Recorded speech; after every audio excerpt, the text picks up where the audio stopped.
guys, it's Tessa. So you'll also notice, if you're watching my videos back to back, that I'm kind of filming, I think it's 4 videos. I'm filming 4 or 5 videos, the intros like all one after another. So sorry if you see me in the same clothing, I don't really care. I wear the same like 5 shirts anyway. This video, however, was originally just going to be a pattern review, but it's also going to be a little bit of like a vlog with me. I am going to be dyeing this shawl a different color shortly. This knitting group I'm in is having like a dye day, and so I'm bringing it with me and dyeing it. I don't really know what I'm doing with that, but I'll insert some clips as we go. But to begin with, I made the Widow's Web shawl. Let me find the top for you. This is what it looks like. It's supposed to be kind of like a spider web. I think using this gray color also really helped me about it. And I also found out that my blocking boards were not big enough for this project. So in some spots you can see that we were able to stretch the piece perfectly and get these nice beautiful circular sections. But then in other parts you can kind of see the buckling still of the stitches. Again, my blocking boards just weren't large enough, and that's okay. I don't really mind. I'm gonna block it a second time after I dye it, but I kind of just wanted to touch on this project, on this yarn I used, and then as well kind of talk about dye day and all of that. So to start, again, this is the Widow's Web shawl, and this is by April Carter. She says that this pattern is more of a base, I believe it's intermediate or beginner intermediate. Doesn't actually say. However, the only thing you really need to know about this project is that it uses SSK, knit 2 together, SSP, which is slip slip purl, and purl 2 together, and it also uses a combination of a yarn over, SSSK, which is slip slip slip knit, or a knit 3 together, and then finally it has a slip 2. It's the centered knit stitch. So you basically go to do a knit 2, but you slide it onto your opposing needle, and then you insert your needle into the third stitch there. You insert your right needle into the third stitch on your left needle, wrap your yarn around, yarn over like you usually do, and then you slip those first 2 stitches back over. It just creates a centered stitch essentially. And this was supposed to measure at around 9 feet 11 inches. Mine is closer to about 6 feet by 3.5 feet. Did I say 11 inches? It's supposed to be 9 feet by 11 feet, and mine measures closer to about 6 feet by 3.5 feet. I think that's partially just a tension issue, along with I'm using, I think, thinner yarn than is recommended. Not really sure. You also need 10mm knitting needles and a 9mm crochet hook. That's just to do the starting chain for the crochet hook, and then you need those needles for the majority of it. Overall, this pattern is quite easy. It's a lot easier than I thought it was going to be, especially since you have your couple foundation starting rows. I think it's only like 7 rows. 6 rows.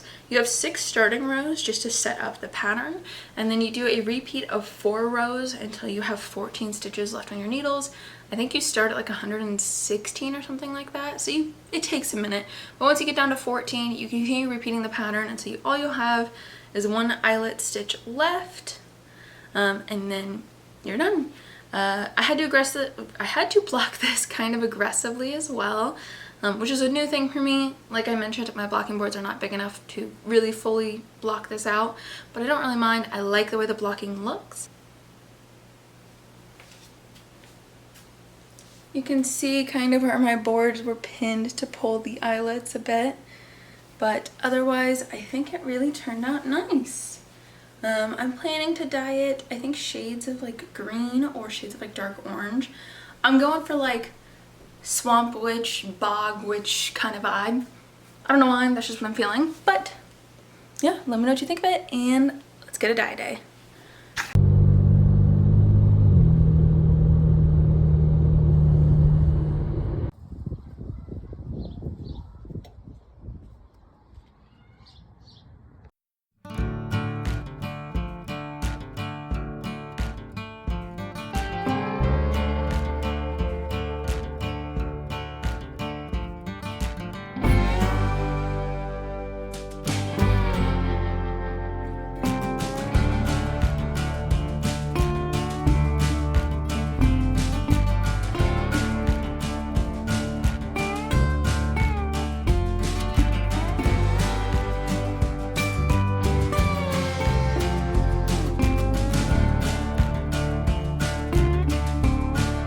Right, so it's a few days since I checked in last.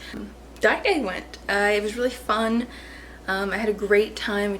Everyone took lots of photos and stuff. So much yarn was getting dyed. I didn't get any photos of it, unfortunately. But I got a couple cool things to share anyway. Firstly, I'll insert a clip here of what the full shawl looks like.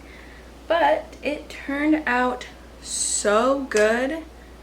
Like, I cannot explain. I have this upside down. I cannot explain how good this shawl turned out. So you've got these like orangey, yellowy, browny tones in here. It turned out so good. I love it so much. I think it's perfect. It's exactly what I was looking for. Swamp Witch did work out. I still don't know how much I'll wear this, just because, again, it is made of mohair and I apparently don't love mohair. But that is not the point. It can also go with a couple of costume outfits I have. I've made a whole like Ren Fair outfit and had a video posted about that on my TikTok. I think it's still up there. Correct me if I'm wrong. But point is, I think it would go great with that Ren Fair outfit. My Ren Fair outfit can kind of be turned into like a pirate or witch outfit really easily. The skirt's made by me, the corset top's made by me. I think the only thing I didn't make is the undershirt that I wear. Doesn't matter. That's how that turned out. Let me show you some other yarn I dyed as well. Be right back. Okay, so this yarn is still wet, so it's hanging in my bathroom, but it's this lovely lavender color. I think this is the Aunt Linda's cotton thread, but I had a ton of it from a different project I was working on a couple years ago at this point. Frogged the whole thing because I was never going to finish it. So I dyed it this lovely lavender color. It's still slightly damp, so I'm leaving it in my bathroom to finish drying, but I want to show you real quick.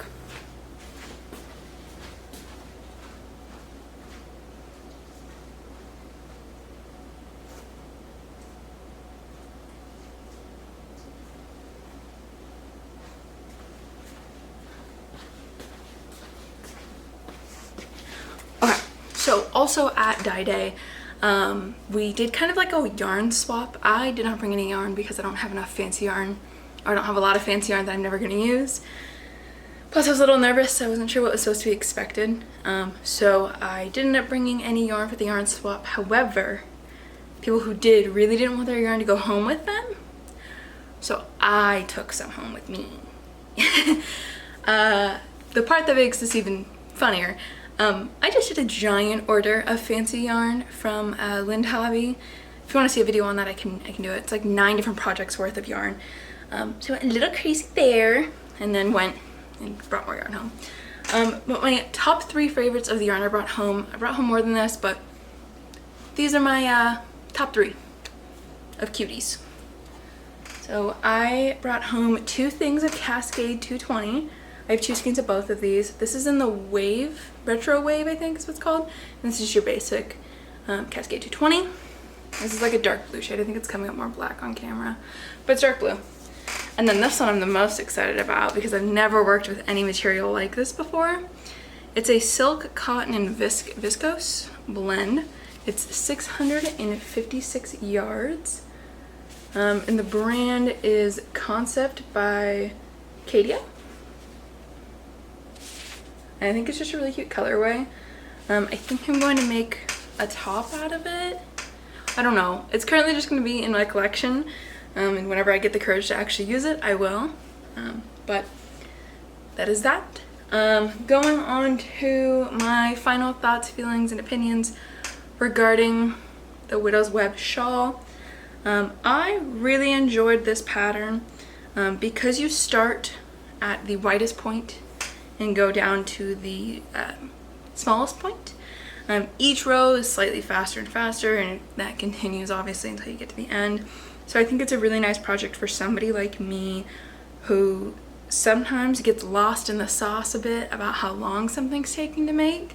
So the fact that it is constantly getting smaller each row really helps, or each repeat I mean. It really helps the like feel of progress kind of. First few rows or repeats were a little bit hard just to like mentally understand. But once I started getting going, there was nothing stopping me. Basically the entire pattern, except for the first 6 rows, I believe, are a 4-row repeat. And then I think it's the last 6-ish rows that change as well, so that you can get to the point. But again, it's a 4-row repeat, and it's pretty easy to memorize. Especially since 2 of the rows I think are just 3 rows are 2 rows of purling, 1 row of knitting across, and then the other row, or excuse me, it's 2 rows of just straight purling. And then the 2 knit rows have slight differences on them, or slight modifications, but not really. But yeah, I really enjoyed working on this. I think I'll make a couple more of these probably in the future. Maybe I do one that's all black with like little gems in it, or little beads in it that are metallic or shiny or something. I think that would look really cute. I think part of my problem as well is I could not meet the gauge properly. It's supposed to be a 9-foot by 11-foot shawl. I'm closer to like 3.5 feet by like 6.5, 7 feet if I really stretch out the blocking much. I think there was just a tension issue on my 2 end stitches, and that's what caused that problem. It happens. It's not a big deal to me. I still love the shawl. I still think it looked great, as you saw in the clip. I think it works perfectly. I think it looks beautiful. I think after dyeing it as well, it feels better. Like, I don't know if maybe it's just because it got wet again and air dried and all of that, but overall the feel is better. So maybe it's not that I hate mohair, and it's more that I don't like it unless it's been washed once or twice, or like wetted and dried once or twice. Because this doesn't really bother me at all. Like, I know it's there, but it's not itchy, if that makes sense. That's kind of how it feels. Like, I can tell it's touching me, but it's not like irritating my skin or anything. But yeah, let me know what you think about the outcome of this shawl. Let me know what you would have done differently. This is my first time, I think, really dyeing something and doing it correctly instead of just winging it. But again, had a great time at dye day. So many lovely yarns came out of that. I'll try to insert some photos here from the group I'm in of their yarn and how it turned out. But I hope you enjoyed this week's video. If you have any questions on the shawl, or any questions on the dyeing or the yarn I got, please leave it below and I'll do my best to answer it. But I will see you guys next time. Bye!